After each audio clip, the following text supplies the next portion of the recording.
Hello everyone, welcome to Delta Academy. This is Ranjan. मेरा नाम है रंजन राय और इस डेल्टा एकेडमी एएनजे एग्जाम्स पर आप सभी को मोस्ट वेलकम है।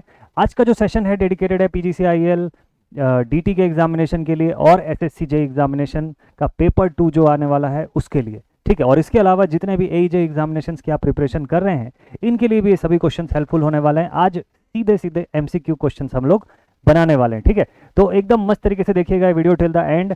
हम लोग जितने भी क्वेश्चंस बनाएंगे एकदम बढ़िया तरीके से रिव्यू करना है आपको, और लास्ट में एक छोटा सा असाइनमेंट क्वेश्चन, एक होमवर्क क्वेश्चन आपका इंतजार कर रहा है।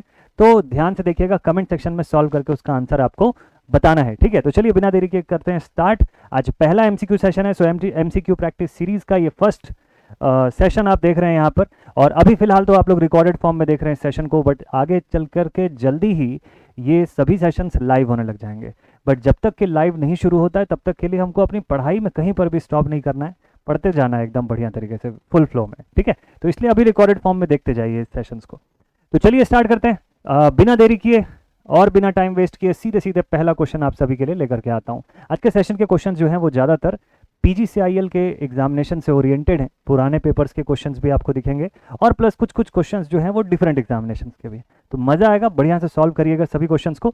सॉल्व आप करें सवाल को, उससे पहले मैं आपको एक चीज़ और बोल दूं कि क्वेश्चन सॉल्व करने से पहले एक प्रैक्टिस ज़रूर रखिएगा आज के सेशन के लिए, कि आप जितने भी क्वेश्चंस बना रहे हैं, जैसे मैंने अभी स्क्रीन पर आपको ये क्वेश्चन दिखा दिया है, सर्किट दिख रही है, आप सॉल्व करना तुरंत शुरू कर सकते हैं। लेकिन उससे पहले एक इंपॉर्टेंट थिंग ये है कि आप टाइमर रखिएगा और अपना आंसर अगर आपका आ जाए तो तुरंत लिख दीजिएगा कॉपी में। फिर लास्ट में जब मैं आपको पूरा सोल्यूशन इसका बता करके एंड में वेरीफाई करवाऊंगा तो आप देखिएगा आंसर मैच हो रहा है या नहीं हो रहा है। और टाइम साथ में लिख लीजिएगा कि कितने देर में आपसे क्वेश्चन बन रहा है। टाइम के साथ क्वेश्चन का सही बनना बड़ा जरूरी है। चलिए फर्स्ट क्वेश्चन से शुरुआत करते हैं। लिखा हुआ है find the value of R in the circuit shown below. यहाँ पर आर की वैल्यू अननोन है, पीजीसीआईएल का क्वेश्चन है, और आर की ये जो अननोन वैल्यू है पूछा है आपसे कि इसकी वैल्यू बताओ कितनी है from this given entire circuit. देखिए 200 वोल्ट की सप्लाई यहाँ पे हम लोग दे रहे हैं, मतलब 200 तो इन दोनों के अक्रॉस सेम ही है। ठीक है, 200 वोल्ट्स की सप्लाई यहाँ पर ऑलरेडी अवेलेबल है दोनों के अक्रॉस। 200 और 40 के हेल्प से मैं यहाँ पर करंट बता सकता हूँ क्या? यस, डेफिनेटली I1 करंट की वैल्यू हो जाएगी 200 divided by 40, that is equals to 5। 5 ampere की करंट यहाँ से डिस्ट्रीब्यूट हो गई। 15 में से कितनी बच गई आपके पास? 10 एम्पियर की करंट कहाँ से जा रही है? आर ओम्स के थ्रू। ठीक है, तो मेरे पास यहाँ की इस सेक्शन की करंट I2 जो है ये मिल गई ना, 10 एम्पियर। I2 की वैल्यू देखिए 10 एम्पियर है। वोल्टेज V2 कितना है? ये 200 वोल्ट है। क्या रेजिस्टेंस नहीं बता लेंगे क्या? R is equals to 200 upon 10, that is equals to 20। कहीं पे है क्या ये ऑप्शन में? सी ऑप्शन मिल गया हमको, सी ऑप्शन पर आंसर अपना। बिल्कुल डायरेक्ट है, कॉपी पेन की जरूरत नहीं पड़ेगी, तुरंत के तुरंत देख के सॉल्व करते जाएगा। ठीक है, तुरंत आप देखेंगे यहाँ पे आपको दिखा 40 200 कितना बचा?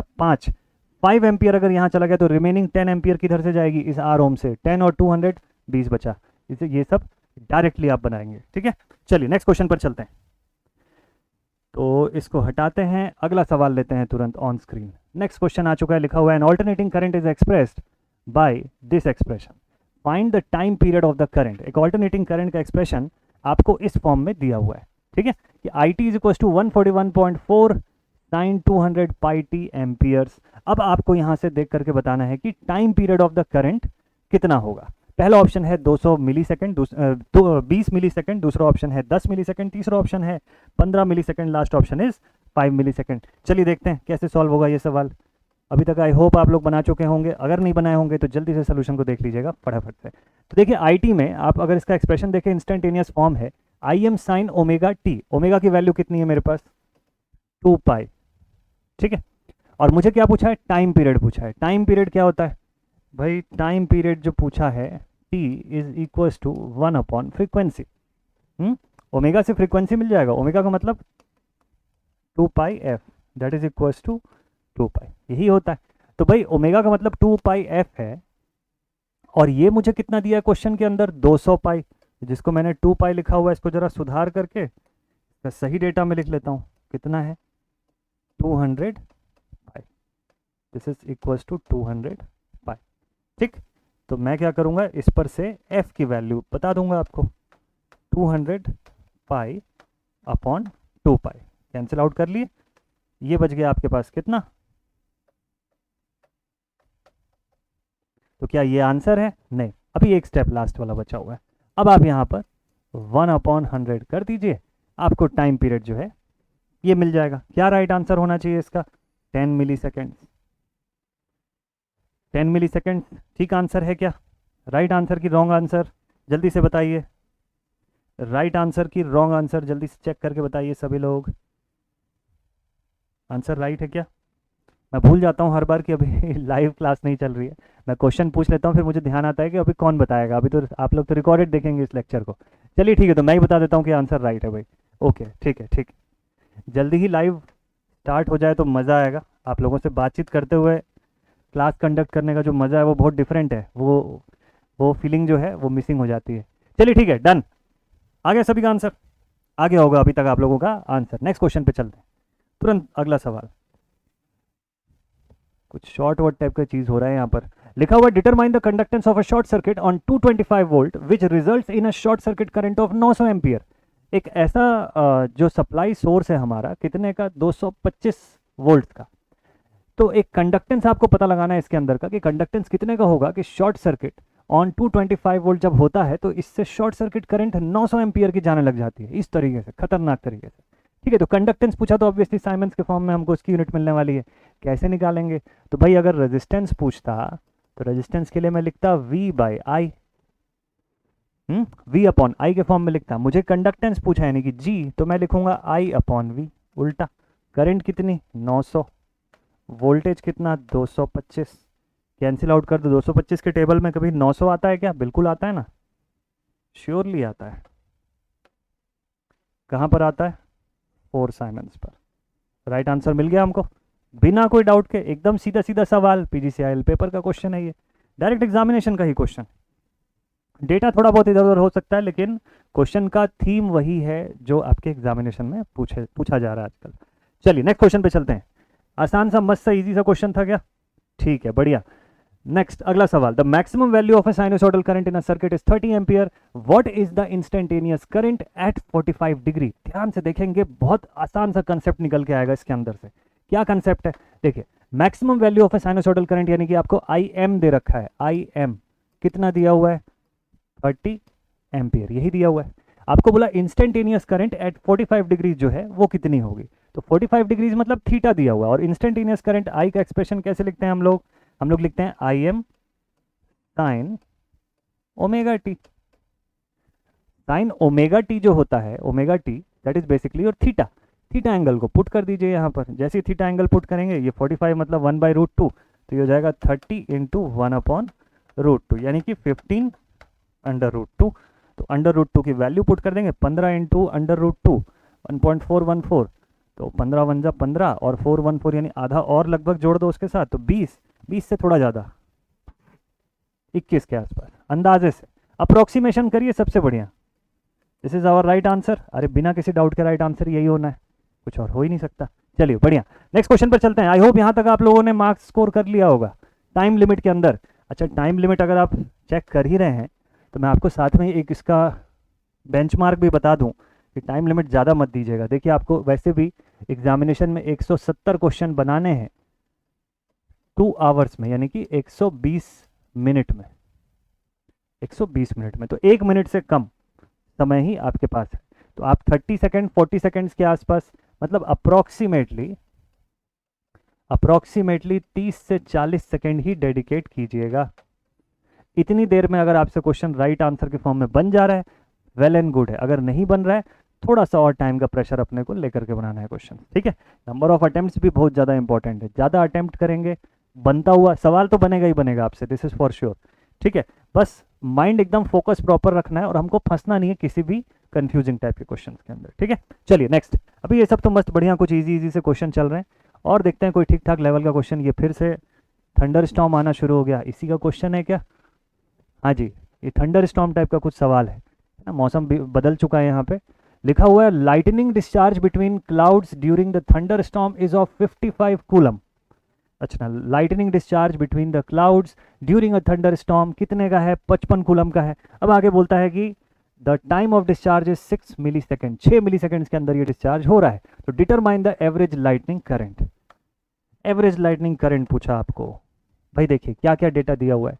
डिस्चार्ज जो आपको दिया है किस फॉर्म में दिया है, कूलम के फॉर्म में दिया है, कैपेसिटेंस के फॉर्म में दिया हुआ है, ठीक है। और आपको बोला इसका टाइम दिया हुआ है, तो ये दिया हुआ है आपको 55 कूलम का, ठीक है। ये बेसिकली कैपेसिटेंस नहीं, सॉरी मैंने कैपेसिटेंस लिखा हुआ है, इसको चार्ज कर लीजिए। कूलम लिखा हुआ है ना, कैपेसिटेंस क्यों होगा, it will be charge, Q के फॉर्म में दिया हुआ है। अब ये राइट है, ठीक है। और इसके साथ क्या दिया हुआ है भाई आपको, और इसके साथ आपको दिया हुआ है टाइम ऑफ डिस्चार्ज यानी टी दिया हुआ है, कितना 6 इंटू 10⁻³ सेकेंड्स, ठीक है। Find the average lighting current, determine the average lighting current यानी आई। एक्सप्रेशन क्या बनना चाहिए इसका, i is equal to rate of flow of charges with respect to time, ऐसे ही एक्सप्रेशन बताएंगे हम लोग, ठीक है भाई, बढ़िया। तो Q भी दिया है, T भी दिया है, कर देते हैं ना सॉल्व, क्या दिक्कत है, ये देखने में जैसा दिख रहा है ये क्वेश्चन है बड़ा इजी। तो हम लोग लिखेंगे I is equals to 55 divided by 6 into 10⁻³ कर दीजिए इसको सॉल्व। 55 है ना 55 कूलम, ठीक है। तो 6 8 जा 48 के आसपास है ना, 6 8 जा 48 के आसपास, और अच्छा 10 का पावर -3 के फॉर्म में भी है, ठीक है भाई, बहुत बढ़िया। तो इसको ज़रा सॉल्व करके बताइए तो क्या डेटा आ रहा है आप लोगों का, इसको ज़रा सॉल्व करके बताइए तो कि क्या डेटा आ रहा है, क्या डेटा आ रहा है, क्या डेटा आ रहा है। 10 से तो छोटी वैल्यू आएगी, 8 पॉइंट समथिंग आनी है, ठीक है, 8 पॉइंट समथिंग, और वो भी 10 का पावर -3 है तो ऊपर चला जाएगा +3 के फॉर्म में। तो 6 8 जा 48, 49 50 51 52 53 54 55, अच्छा तो ये हो जाएगा 8 नहीं 6 9 जा 9.1 के आसपास, 9.1 के आसपास। इसमें क्या गड़बड़ है भाई, देखिए सॉल्व तो बिल्कुल सही हुआ है, ये 9.1 जो आ रहा है this is the right answer, but दिक्कत क्या है, ये जो डेटा है इसको जरा सुधार लीजिएगा आप, ये 55 की जगह 65, ठीक है। वैसे तो 9.1 आ रहा है तो मैं बी ऑप्शन को टिक कर दूंगा सीधे, बट ये वैल्यू में डिफरेंस ज़्यादा है, मतलब इतना अति नहीं करना चाहिए हमको, ठीक है। लेकिन असली बात ये है, मैं आपको बता दूं कि इस क्वेश्चन का थोड़ा सा एक चीज़ को, एक डेटा को आप सुधार लीजिएगा, 55 की जगह 65 है, तो आप यहाँ पर 65 पुट करिएगा, मतलब इसी के ऊपर लिख दें क्या, हाँ जी, I is equals to 65 divided by 6 into 10⁻³ अब इसको सॉल्व करिए, मुझे लगता है आपका एग्जैक्ट डेटा आ जाएगा 6 1 जा 6 050 आ जाएगा, एग्जैक्टली 10.83 किलो एम्पियर आएगा आपका आंसर, ठीक है। एवरेज लाइटिंग करेंट, वैसे जो डेटा दिया हुआ था पुराना 55 उसके हिसाब से 9.1 आ रहा है, हालांकि ऑप्शन में फिर भी वही वाला टिक कर देता क्योंकि और मेरे पास कोई उसके करीब करीब का कोई सूटेबल ऑप्शन था नहीं। तो कुल मिला के अपना बी ऑप्शन जो है this is the right answer, ठीक। मेथड पे बिल्कुल कंफ्यूज नहीं होना, मेथड एकदम मस्त क्लियर है, तरीका वही है, डेटा बस सही होना चाहिए। चलिए अगले क्वेश्चन पे चलते हैं। अगला सवाल आपके सामने आया है जिसमें पूछा है कि RMS current of the wave जो है वो कितनी है, ठीक है। आपको कुछ वेव दिया हुआ है यहाँ पे, कौन सी वेव है ये, सॉटूथ वेव दिखाई दे रही है क्या, है ना, सॉटूथ वेव की तरह दिख रही होगी ये वेव। तो सॉटूथ वेव अगर यहाँ पे गिवन है और आपको यहाँ पर बोला है find the RMS current of the following wave, चलो ठीक है आरएमएस करंट फाइंड करके देखते हैं भाई। इसका आरएमएस करंट कैसे फाइंड करेंगे भाई, चलो एक तरीके बहुत सारे इंटीग्रेशन मेथड से आप कर सकते हो, आप इसको कोऑर्डिनेट सिस्टम से कर सकते हो, है ना, लाइन के इक्वेशन वगैरह से, रैंप वाले फंक्शन पे, या फिर तीसरा चीज़ आसान सा कि area upon base, area upon total time period के फॉर्म में लिख लेता है, ठीक। चलिए देखते हैं, तो मैं इसमें क्या लिखूं, area under the curve upon time period, area under the curve upon time period. Area कैसे निकालूंगा यहाँ पे भाई, एरिया निकालने के लिए मैं लिखूंगा half base into altitude, altitude 1 है, पीक है अपना, दिस इज आवर ऑल्टीट्यूड, और डिवाइडेड बाय, चलो एरिया तो ठीक है, टाइम पीरियड निकालने के लिए मैं यहाँ पे क्या पुट करूँ बताइए, यहाँ से यहाँ तक t/2 है पूरा, ठीक है, यहाँ से यहाँ तक t/2 है बेस लाइन का, और इसी का 3 गुना हो रहा है इस पोर्शन पर टोटल, क्यों, क्योंकि मैं सॉटूथ वेव की बात कर रहा हूँ यहाँ पे। तो मैं जब टाइम पीरियड लूँगा, मैं जब यहाँ पे करंट लिखूँगा आई आर एम एस का स्क्वायर, जब सॉटूथ वेव के लिए फॉर्म कर रहे हैं, फाइंड कर रहे हैं, तो आई आर एम एस के स्क्वायर डेटा के फॉर्म में लिखेंगे। इज इक्वल्स टू एरिया का डेटा लिखता हूँ half into T by two into 1 divided by 3 times of T by two, 3 times of T by two. ठीक है, ओके। चलिए देखते हैं, अब इसको सिंप्लीफाई कर देते हैं। This will be i R M s का square is equals to t by 4 into 2/3t। तो ये हो गया कैंसिल और ये भी हो गया इधर से कैंसिल, अपने पास बच गया यहाँ पे 1/6। ठीक है, आई आर एम एस का स्क्वायर इज इक्वल्स टू 1/6। तो आई आर एम एस कितना हो जाएगा फिर? I R M S is equals to √1/6। अब देखते हैं कहीं है भी ये ऑप्शन, बी ऑप्शन है। ये ऑप्शन बी जो है ये आपको इसमें मिल जाएगा।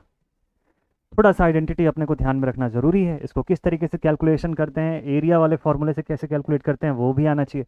तीन तरीके हैं इसके बेसिकली, मेजरली जो इस्तेमाल होते हैं। तीनों में से कोई भी एक तरीका अगर आपको अच्छे से आता है, बना लेंगे आप ऐसे क्वेश्चंस को। ठीक है, तो इसको वेरीफाई करके एकदम मस्त तरीके से बताइएगा।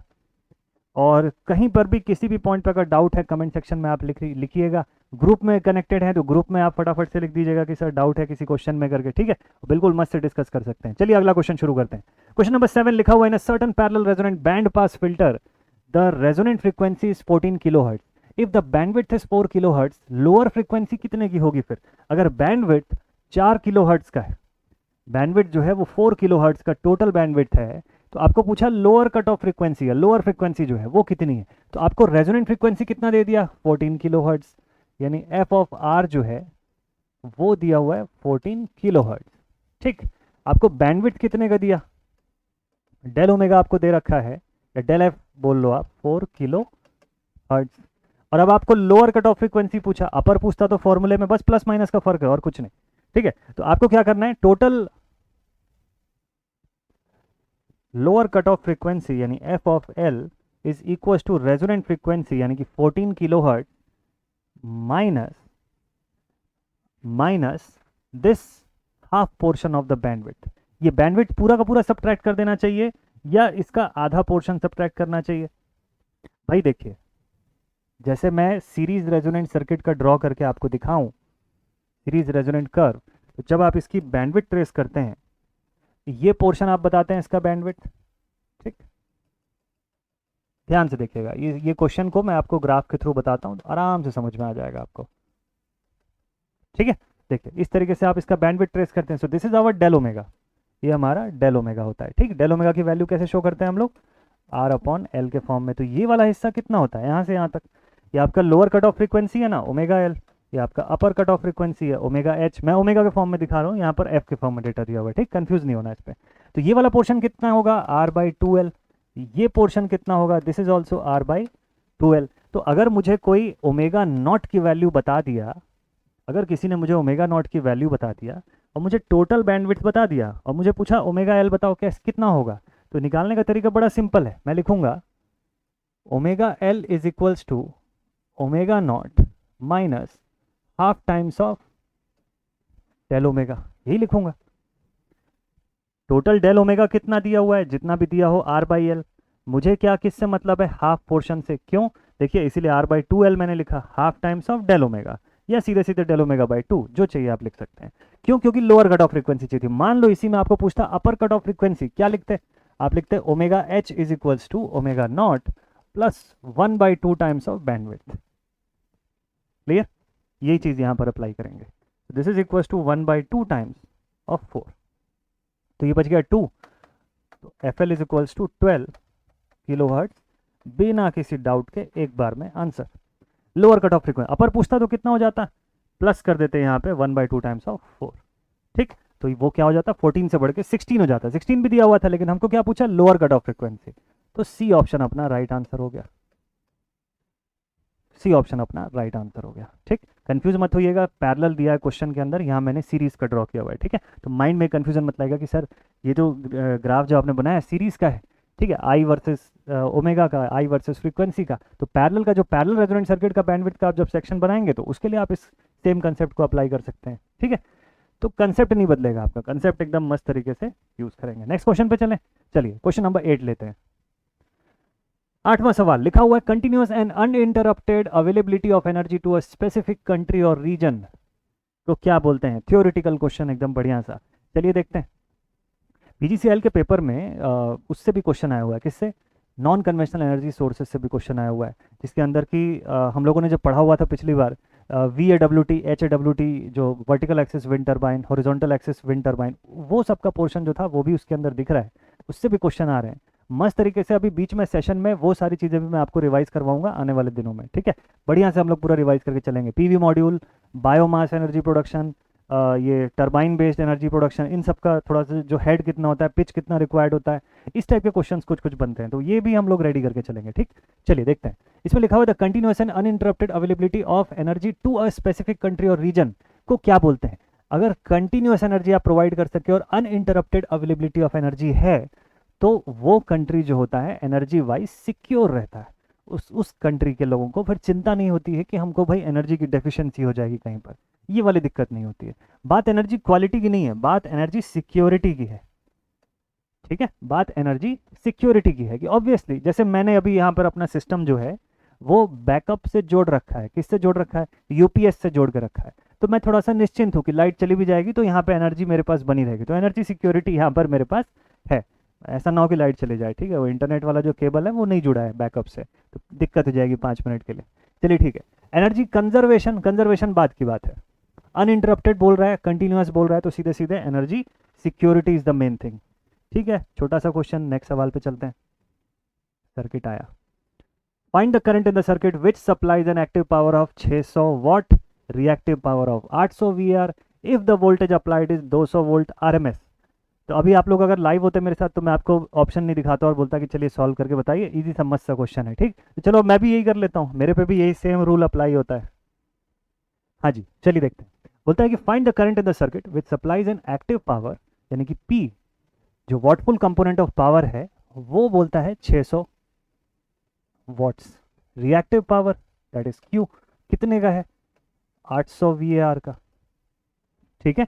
वोल्टेज अप्लाइड कितना है भाई, अप्लाइड पोटेंशियल जो है इसकी जरूरत थोड़ी देर से पड़ेगी, अप्लाइड पोटेंशियल हमारे पास है 200 वोल्ट RMS, ठीक है। अब देखिए पूछा क्या आपको, करंट पूछा है, अगर किसी तरीके से एपरेंट पावर मिल जाए तो बात बन जानी है। तो S is equal to under root P का स्क्वायर प्लस Q का स्क्वायर। भाई सिंपल है ना, 6 का स्क्वायर कर दो, 8 का स्क्वायर कर, 6 6 36, 8 8 64, 36 34, 36 और 64 दोनों मिला दो 100 हो गया, ठीक है। 100 मतलब इसके अंदर कितना आ जाएगा, 100 तो ऐसे ही आ गया और दो दो जीरो दोनों के, 0 0 0 0, 1 2 3 4 5 6, 6 जीरो है, तो रूट के बाहर कितना निकल के आएगा, 1 2 3, 3 जीरो निकल के आएगा। S इज इक्वल टू इतना V है, S की वैल्यू आ गई। अच्छा हमको पता है apparent power S is equal to VI होता है, ये खुद ही 1000 है, V की वैल्यू 200 है, तो मतलब 1000 अपॉन 200 करने से आंसर आ जाएगा डिवाइडेड बाय 200, 2 1 जा 2 5 जा 10, I की वैल्यू 5 एम्पियर, ठीक। फिर से एक बार लिख देते हैं इसको सही से, मैं 5 लिखता हूँ तो वो 6 दिखने लग जाता है मेरा। हाँ जी, करंट की वैल्यू 5। अब थोड़ा ऑप्शन देख लेते हैं, क्या पता इतना शिद्दत से सॉल्व कर रहे हैं ऑप्शन ही नहीं है इसके अंदर, होना तो चाहिए, पहला ही ऑप्शन है यार। चलिए ठीक है, बहुत ही बढ़िया। सोल्यूशन को मैं जरा से साइड कर देता हूँ।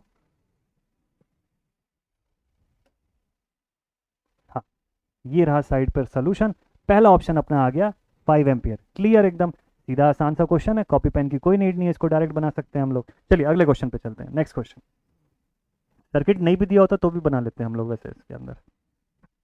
चलिए अगला सवाल, नेक्स्ट क्वेश्चन में लिखा हुआ है 240 volt 60 hertz sine wave is starting its positive half cycle at t equals to 0, it will achieve its negative maximum value in, ये अपना नेगेटिव मैक्सिमम वैल्यू जो है वो कब अटेन करेगा। चलिए ठीक है देखते हैं, लिखा हुआ है 240 volt 60 hertz sine wave is starting its positive half cycle at t is equals to 0।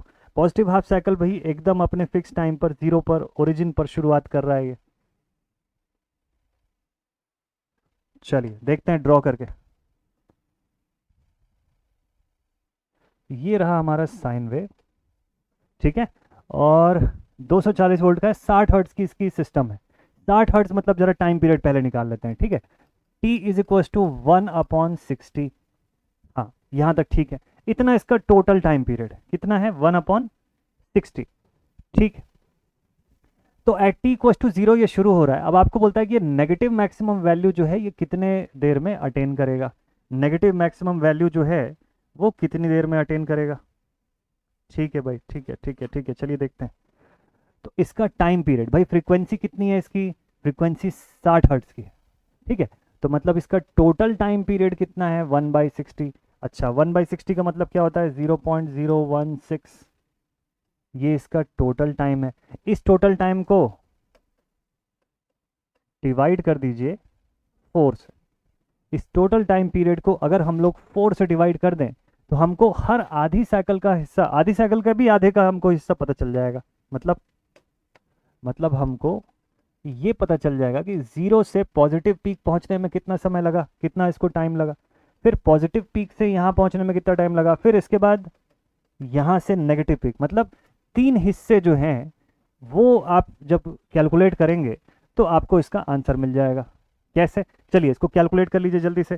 तो आपको लिखना है 0.016 डिवाइडेड बाई 4।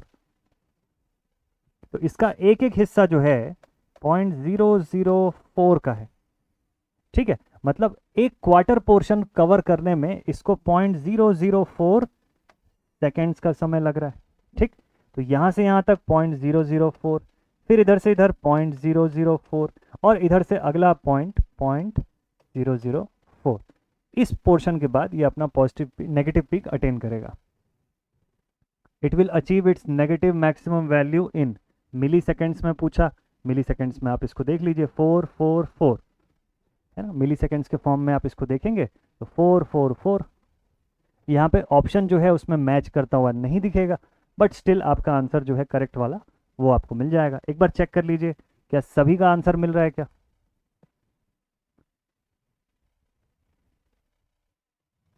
सभी को आंसर मिल रहा है क्या।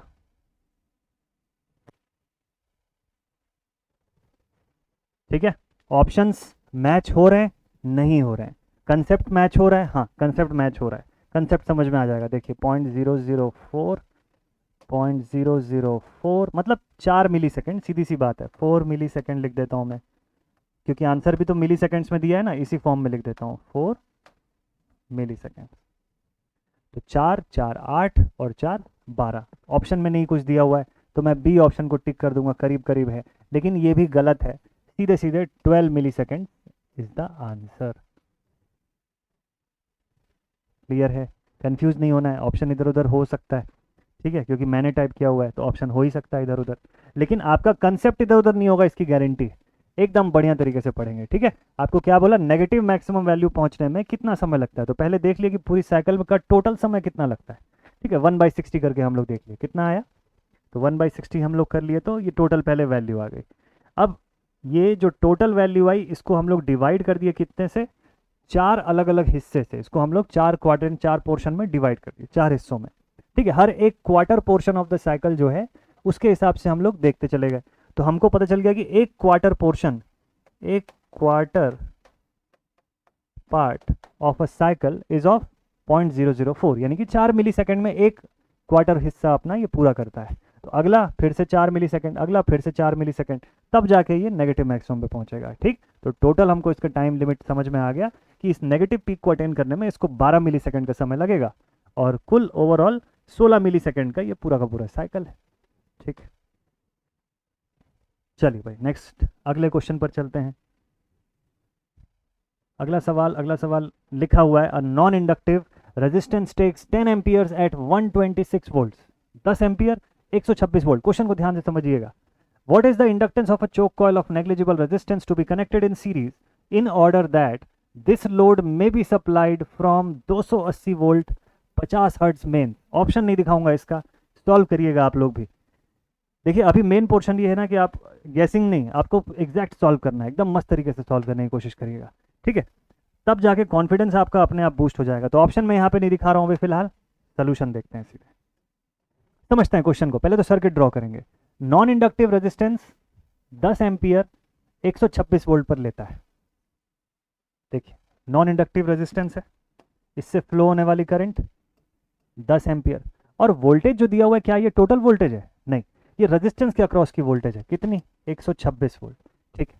What is the inductance of a choke coil of negligible resistance to be connected, मतलब प्योर इंडक्टेंस एक जोड़ने बोल रहा है साथ में, और पूछता है कि ये इंडक्टेंस कितने का लगाया जाए इसके साथ सीरीज में। ठीक है, to be connected in series in order that this load may be supplied from 280 volts. ये टोटल लोड को 280 वोल्ट और 50 हर्ट्ज की सप्लाई से हम लोग सप्लाई दे पाए। तो आपको इंडक्टेंस की वैल्यू पूछा है, ठीक है ना, इंडक्टेंस की वैल्यू पूछा, देख लेते हैं। Okay done. कैसे सॉल्व करें इसको? चलिए इसको सॉल्व करने का तरीका निकालते हैं, समझते हैं पहले क्वेश्चन का थोड़ा सा क्रक्स जो है उसको समझ लेते हैं, फिर अपने आप चीज़ें बन जाएंगी। इससे हम लोग आर की वैल्यू बता सकते हैं, दिख रही है सीधे सीधे 12.6। चलो मैं लिख ही देता हूँ यहाँ से, R इज इक्वल्स टू 12.6 ओम। एक चीज़ तो पता चल गया। अब यहाँ से अगर मैं, देखिए मुझे एक्सेल चाहिए पहले, बाद में उससे इंडक्टेंस निकाल लेंगे। ठीक, एक्सेल निकालने के लिए मेरे पास टोटल Z तो मिल सकता है ना, क्योंकि भाई टोटल वोल्टेज है, टोटल करंट है, तो मेरे पास Z टोटल की वैल्यू कितनी आएगी? 28 आएगी। मैं क्वेश्चन यहीं से सॉल्व करना शुरू करता हूँ कि Z टोटल मेरे पास है 28 ओम्स। ये सब लिखने की जरूरत नहीं है, आपको पता है 280 डिवाइड बाई 10 कर रहे हैं तो उससे आ रहा है। ठीक है, उसका फॉर्मेलिटी नहीं करेंगे, जहां तक पहुंच गए शॉर्टकट में वहां तक पहुंच गए। अब इसको मैं इक्वेट कर देता हूं एक्सेल वाले इक्वेशन से, तो मैं लिखूंगा एक्सेल का square is equal to Z total का स्क्वायर, यानी 28 का स्क्वायर माइनस 12.5 के अप्रॉक्स का स्क्वायर। तो 28 का स्क्वायर और 12 का स्क्वायर 144 पॉइंट समथिंग है ना, तो ये लगभग जब रूट से बाहर निकलेगा एक्सेल, तो इसकी वैल्यू ऑलमोस्ट जहां तक मुझे लगता है अप्रॉक्सीमेटली 25 के आसपास आनी चाहिए, अप्रॉक्सीमेटली 25। एक बार इसको आप लोग करके देखिएगा, एक बार पूरा सॉल्व करके देखिएगा। ठीक, तो मैं मानता हूं कि एक्सेल की वैल्यू मेरे पास आ गई 25 ओम्स। अच्छा, अब इंडक्टेंस पूछा है L, XL is equals to omega L, that is equals to 2 pi F L. तो एल की वैल्यू कितनी आ जाएगी? एक्सेल यानी 25 divided by 2 pi into 50। Solve कर लीजिए, 2 हो गया। 1/4 पाई की वैल्यू आनी चाहिए आंसर में। कितना आना चाहिए? 1/4 पाई। तो 1/4 कितना होता है? 1/4 होता है 0.25 divided by 5 pi, sorry divided by pi. Solution clear है क्या आप सभी को? 100% क्लियर है, आंसर भी यही होना चाहिए। कितना? या तो 1/4 पाई देगा आंसर में, या फिर 0.25 डिवाइडेड बाई पाई। अब इससे भी छोटा अगर सॉल्व करना होगा तो थोड़ा सा समय और लग जाएगा। ठीक है, चलिए अब आंसर निकालते हैं, ऑप्शंस देखते हैं। हाँ जी, ये सारे के सारे ऑप्शंस आ गए। चलिए लेट्स सी, थोड़ा सा मैं साइड कर देता हूं इस सोल्यूशन को, थोड़ा सा इसको छोटा कर देते हैं। हाँ देखें जरा, 0.5/पाई 0.25 डिवाइडेड बाई पाई, यही फॉर्म में दिया हुआ है ना क्वेश्चन। आगे अपना भी आंसर एकदम क्लियर है। आधा कंसेप्ट जो है वो क्वेश्चन सर्किट के थ्रू ही हम लोग तुरंत के तुरंत ही बता दिए, बस सिर्फ जो सॉल्विंग पार्ट था उसके लिए बोर्ड की जरूरत पड़ रही। ठीक है, चलिए नेक्स्ट क्वेश्चन पे चलते हैं। 11वें क्वेश्चन पे पहुंच गए, मस्त से स्पीड अप करते हैं। चलिए अगला question, the dash is numerically equal to the induced EMF in one coil due to the unit rate of change of current in other coil. Options के साथ देखते हैं। आपको बोलता है कि कौन सी ऐसी चीज है, the dash is numerically equal to the induced EMF in one coil due to the unit rate of change of current in other coil. ये डेफिनेशन सुना सुना नहीं लग रहा है? ये डेफिनेशन थोड़ा थोड़ा सुना सुना लग रहा है आपको, कि dash is numerically equal to the EMF induced in one coil, एक कॉइल में इंड्यूस होने वाला EMF with respect to the rate of change of current जो दूसरी कॉइल में हो रही है। तो ये तो उसका डेफिनेशन है जो करंट की फ्लो को, या करंट के फ्लो को नहीं, करंट की चेंज को अपोज करता है। हम लोग पढ़े हुए हैं एक जगह पे कहीं पे कि भाई करंट के अंदर अगर कुछ चेंज होता है 1 एम्पियर पर सेकंड के फॉर्म में, तो उससे जो ईएमएफ इंड्यूस हो रहा है 1 वोल्ट का, उससे रिलेटेड कुछ बात है। लेकिन यहाँ पे अदर कॉइल बोल दिया, वो जो मैं डेफिनेशन बता रहा हूँ सेल्फ इंडक्टेंस का डेफिनेशन है, और जब अदर कॉइल पे ये इफेक्ट होता है तो म्यूचुअल इंडक्टेंस बन जाता है। ऑप्शन क्या कह दिया है? Coefficient of statically induced self induced EMF, statically self induced EMF, ये तीनों के बीच का डिफरेंस आपको पता होना बड़ा जरूरी है, बहुत इंपॉर्टेंट है। स्टैटिकली सेल्फ इंड्यूस्ड ईएमएफ, देखिए फराडे के नियम को ये भी फॉलो करता है, ये भी फॉलो करता है, ये भी फॉलो करता है, ठीक है। कोफिशिएंट ऑफ कपलिंग में तो के निकालते हैं हम लोग, तीनों फराडे के नियम को फॉलो करते हैं। डायनामिकली इंड्यूस्ड ईएमएफ जो है, डायनामिकली इंड्यूस्ड ईएमएफ जो होता है वो रोटेटिंग मशीन्स के लिए होता है, जो स्टैटिक नहीं है, जो डायनामिक है, जो मूव कर सकती है, ऐसी मशीनों में इस तरीके से ईएमएफ इंड्यूस होता है। स्टैटिक मशीन की बात करें तो ट्रांसफार्मर सबसे बड़ा एग्जाम्पल, और म्यूचुअल इंडक्शन की ये बात कर रहा है, कैसे मैं आपको बताता हूं। देखिए यहां हम लोग लिखते हैं EMF E is equal to M D I by D T. जब हम लोग किसी एक कॉइल से सप्लाई दे रहे होते हैं और दूसरी कॉइल में उसका चेंज देख रहे होते हैं, ठीक है। जैसे मान लो मैं ईएमएफ E2 की बात करूंगा, E2 कैसे आया कि भाई मेरे पास यहां से दो कॉइल्स होंगे, ये देखिए डायग्राम से समझते हैं, देखिए एकदम तुरंत आपको क्लियर हो जाएगा। तो इस कॉइल पे मान लीजिए यहां से मैं सप्लाई दे रहा हूं I1, ठीक, यहां पर कुछ फ्लक्स बन रहा है, इसका सेल्फ इंड्यूस्ड फ्लक्स φ1, कुछ ना कुछ फ्लक्स जो है वो सामने वाली कॉइल के साथ लिंक हो रहा है, तो दिस इज गिवन एज φ12, ठीक है, फर्स्ट कॉइल से सेकंड कॉइल की तरफ लिंक हो रहा है। अब यहां से जो इंड्यूस्ड करंट जाएगी दिस इज I2, और जो ईएमएफ यहां पर मुझे मिल रहा है this is E2, depending upon the N2 number of turns और कितना फ्लक्स का लिंकेज हुआ उसके ऊपर। इसको साई से भी डिनोट करते हैं, φ12 भी लिखते हैं इसको, ठीक है। तो ये सब पढ़े हुए हैं हम लोग ऑलरेडी। तो यहाँ पर म्यूचुअल इंडक्टेंस के फॉर्म में हम लोग इसको ऐसा शो करते हैं। करंट कौन सी होगी यहाँ पे, di1 बाई dt, ठीक है। अगर ये केस है तो उसके लिए फॉर्मूला ऐसा कुछ बनता है। और इसी से थोड़ा सा मैं और डिराइव कर दूं, आपको मैथमेटिकली पूछा ना, न्यूमेरिकली, तो देखिए आप इसी को थोड़ा सा और अच्छे से लिख दीजिए। तो ये जो लिखा है ये आपको मैं मैथमेटिकली दिखाता हूं। देखिए उसी एक्सप्रेशन से m इज इक्वल टू क्या लिख सकते हैं आप, E2 divided by di1 by dt। अब इस एक्सप्रेशन को देखिए और इस थ्योरी को पढ़िए, दोनों की दोनों चीजें एकदम मैच हो जाएंगी।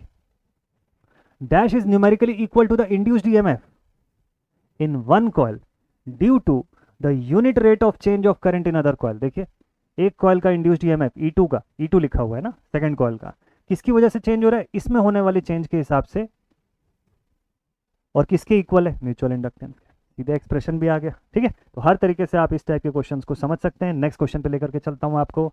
ये देखिए इसका केस मैं आपको बता देता हूं तीनों का।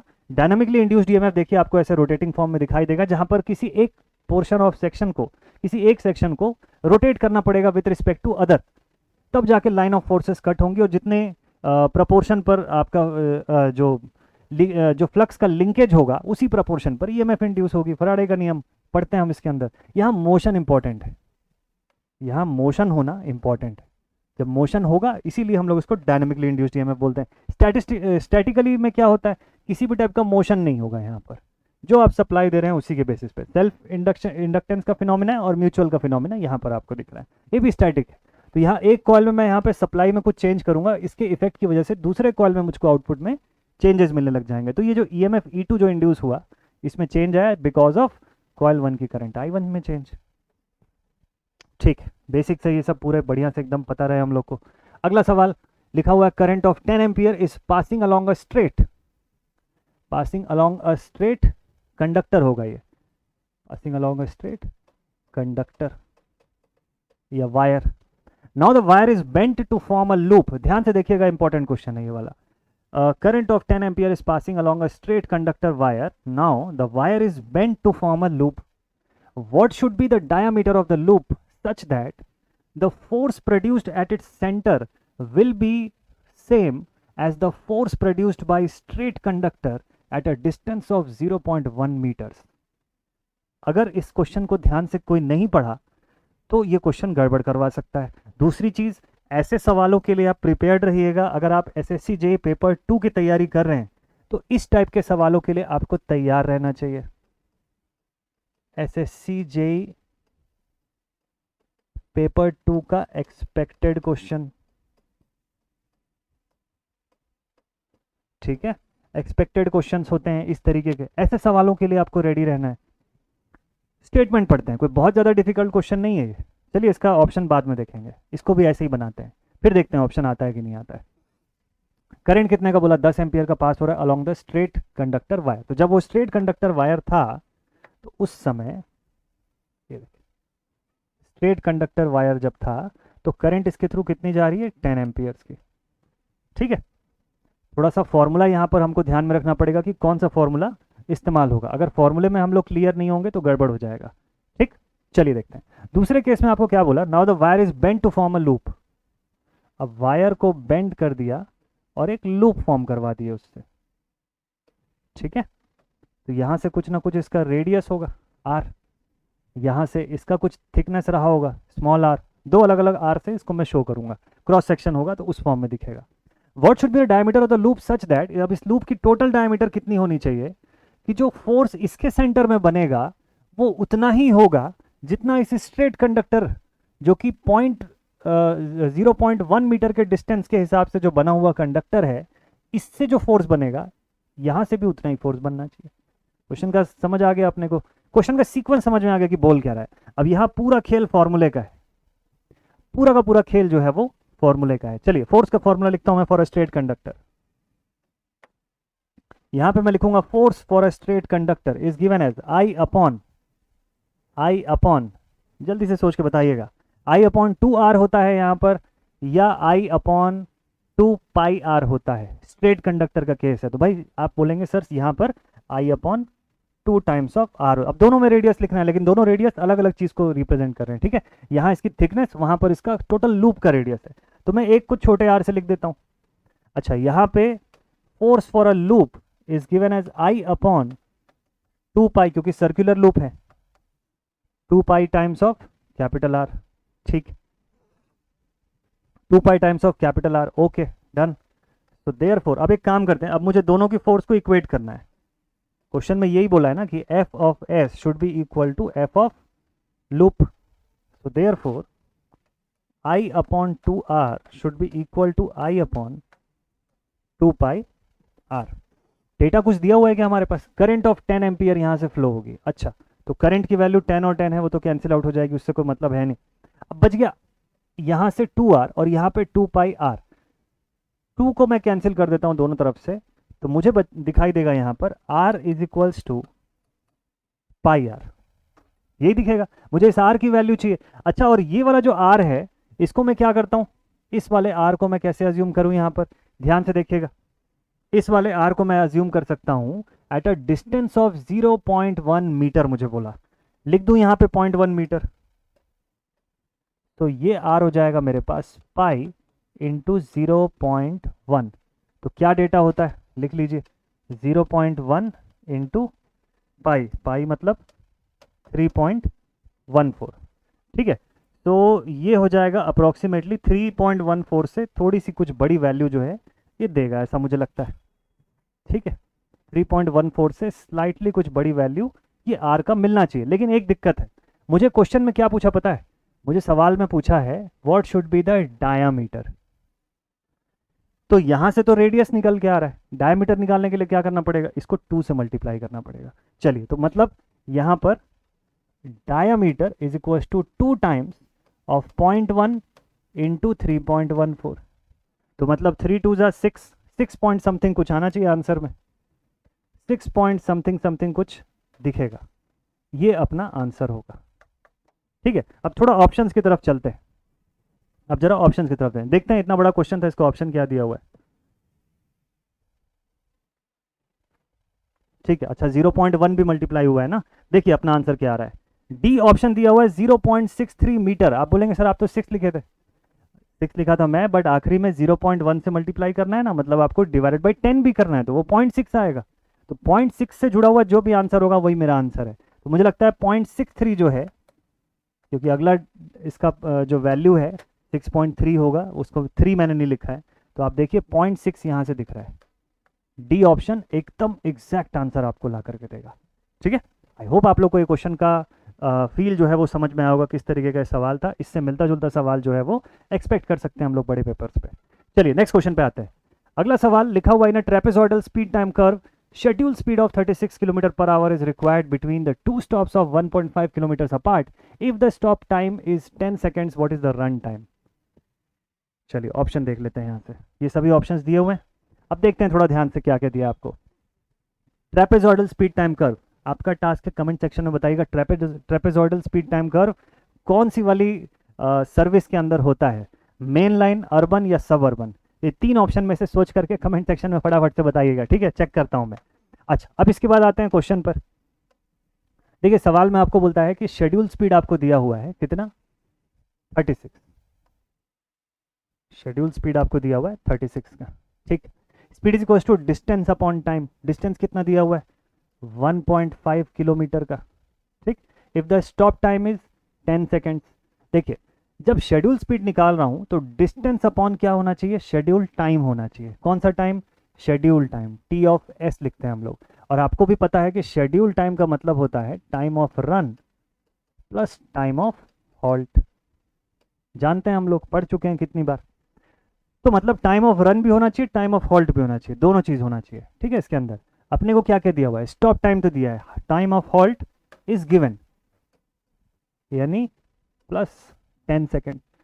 टाइम ऑफ रन जो है वो नहीं दिया हुआ है, तो what is the run time, इसीलिए यहां से रन टाइम पूछा है। बट क्या ऐसे लिखना सही रहेगा, क्योंकि आपको जो डेटा दिया हुआ है वो किलोमीटर पर आवर में दिया, हम सॉल्व करेंगे किस में, हमको तो सेकेंड्स के फॉर्म में चाहिए ना, यहाँ जो डेटा चाहिए वो सेकेंड्स के फॉर्म में चाहिए।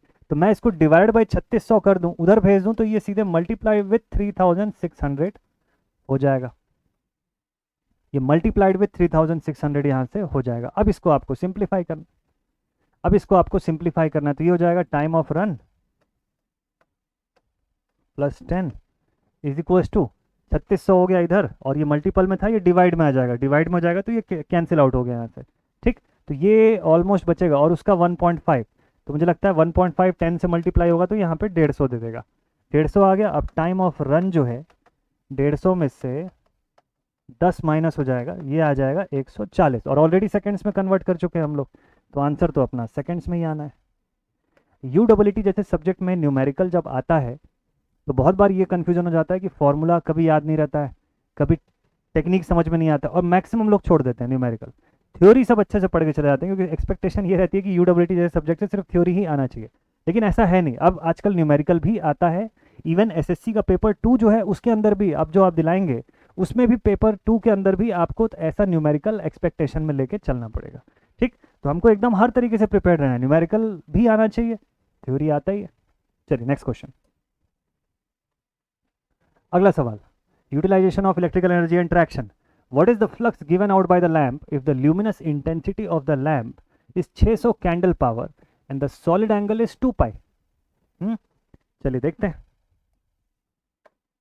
क्वेश्चन समझते हैं। आपको बोला कि what is the flux, flux यानी ल्यूमेंस, ल्यूमेंस, ठीक है। आपको फाई पूछा, फ्लक्स ल्यूमेंस में कितना होगा किसी लैंप में से अगर उसकी ल्यूमिनस इंटेंसिटी यानी आई की वैल्यू, आई की वैल्यू कितनी है 600,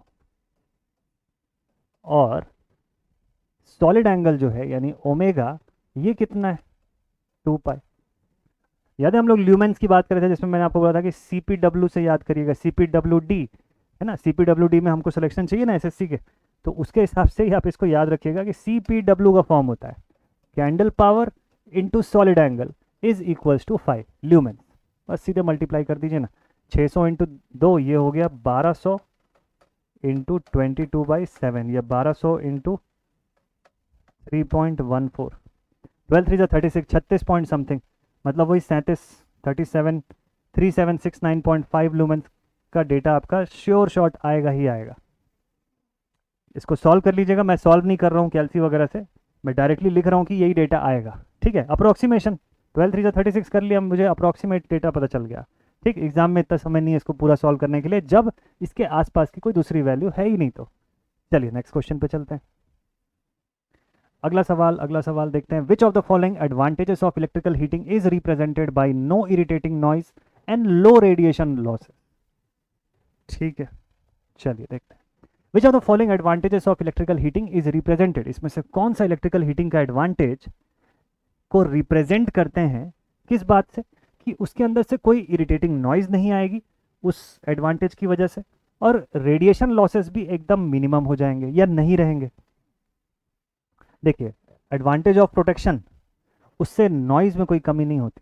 प्रोटेक्शन का अगर एडवांटेज आप देखेंगे कि ऑटोमेटिक प्रोटेक्शन हो जा रहा है, तो उसमें ऐसा नहीं है कि इरिटेटिंग नॉइज ना हो सकता है, उसका प्लंजर बार बार मूव करे, उस रिले का सिस्टम जो है वो बार बार ऐसे मूव करे और एक अजीब सी नॉइज़ क्रिएट करे। रेडिएशन लॉसेस कम हो जाएंगे, उसकी कोई गारंटी नहीं है। प्रोटेक्शन का सिस्टम जो है वो सिर्फ कट ऑफ करेगा सर्किट को, उससे ज़्यादा कुछ नहीं। वो गारंटी नहीं देता है कि नॉइज़ नहीं होगी या कोई ऐसा लॉस नहीं होगा, तो ये गलत ऑप्शन है। लेस फ्लोर एरिया छोटा हो जाएगा तो भाई कंपोनेंट्स कम हो जाएंगे, that is a different thing, but उसका ये मतलब नहीं है कि फिर नॉइज़ नहीं होगा।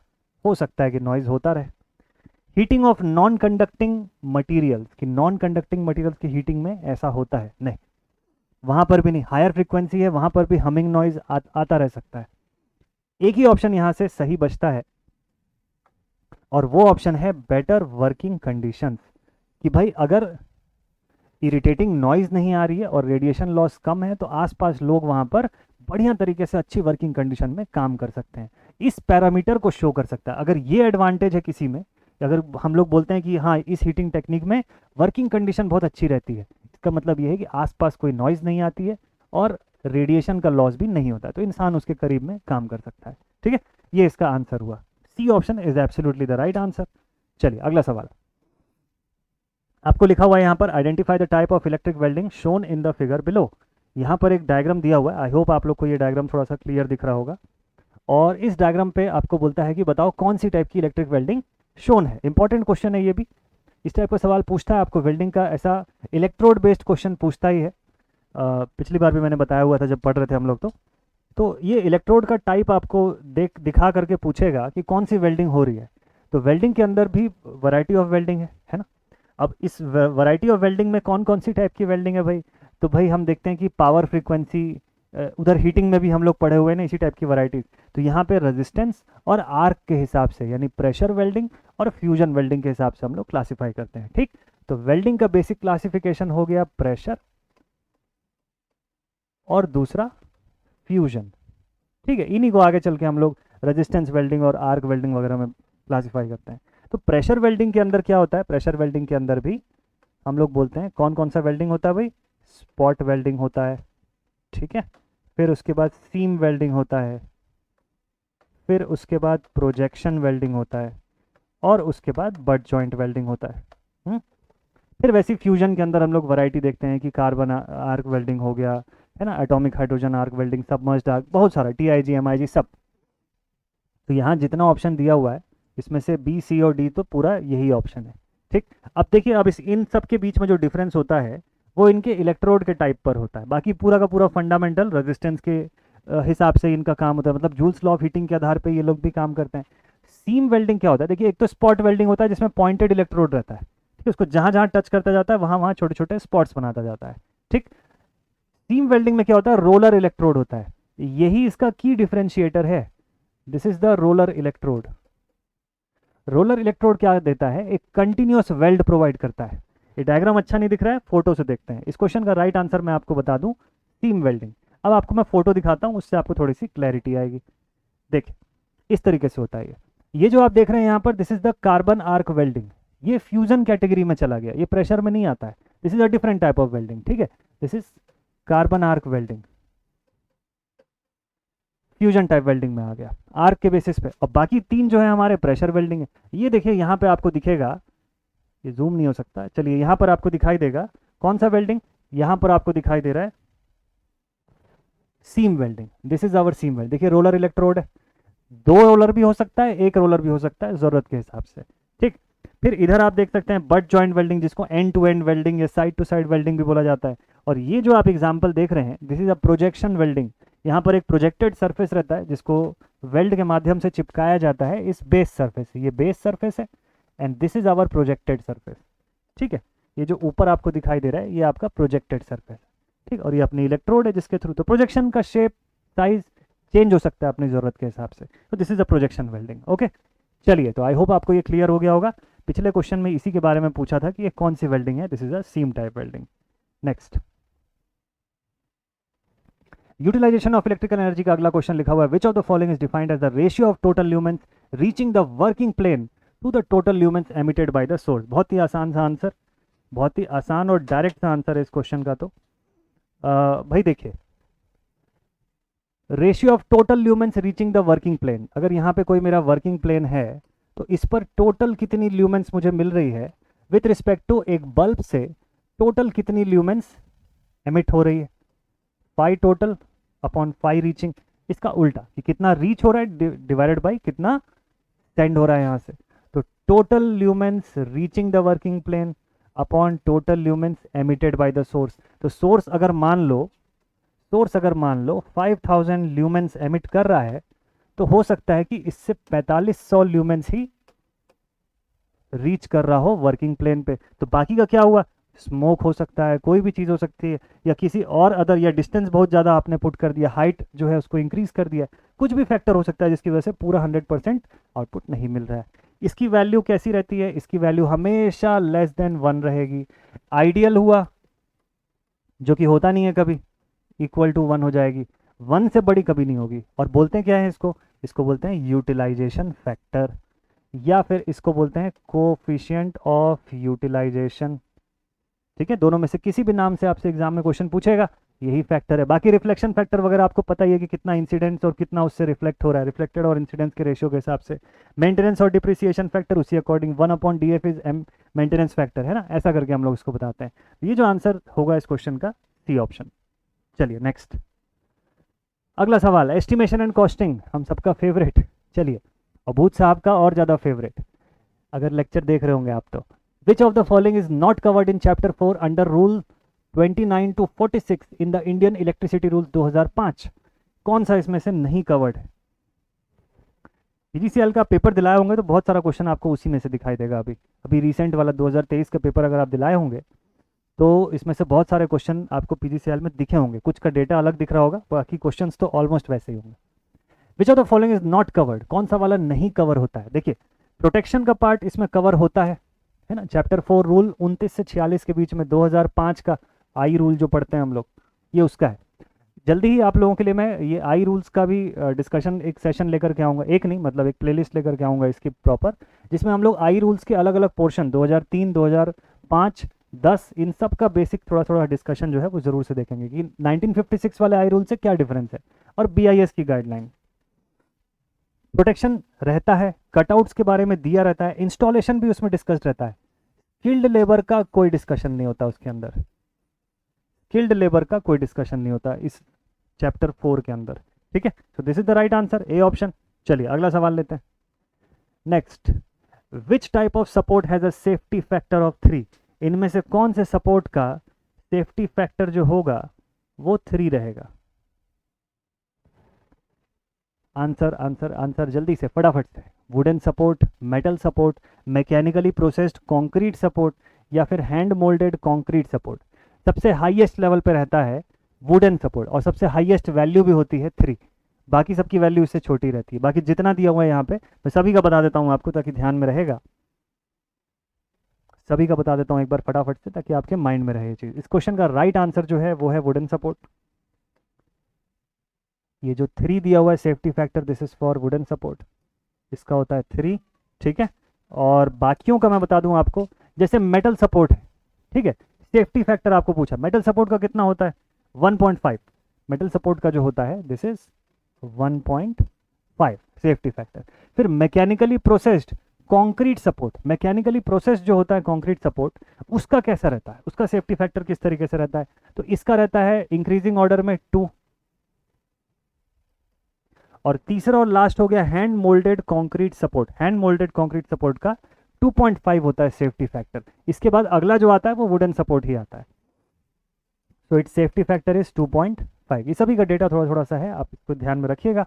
मैं देखता हूँ शायद अगर मेरे पास इसकी कुछ फोटो होगी तो ज़रूर से ये देख सकते हैं आप। वुडन वैसे सपोर्ट रहता है नीचे, वो अलग चीज़ है। यहाँ पे मेटल सपोर्ट गिवन रहता है। ये आपका मैकेनिकली प्रेस्ड जो कंक्रीट सपोर्ट रहता है, मैकेनिकली प्रोसेस्ड कंक्रीट सपोर्ट इस तरीके से। और ये आपका हैंड मोल्डेड जो कंक्रीट सपोर्ट रहेगा वो कुछ इस तरीके से। ठीक है, ऐसे टाइप के सपोर्ट्स रहेंगे। जितना आप विजुअल देखते जाएंगे इन चीज़ों को, उतना बढ़िया से आपको ध्यान में रहेगा। चलिए next question, what is the power output of the driving axles of tractive effort 18,000 Newton at a speed of 120 kilometre per hour? Okay, तो ये जो क्वेश्चन है this is a homework question. ये आज के सेशन का लास्ट होमवर्क क्वेश्चन के form में है, मतलब 20वां सवाल आखिरी था, 21वां सवाल आप सभी के लिए होमवर्क है, इसको बनाइएगा।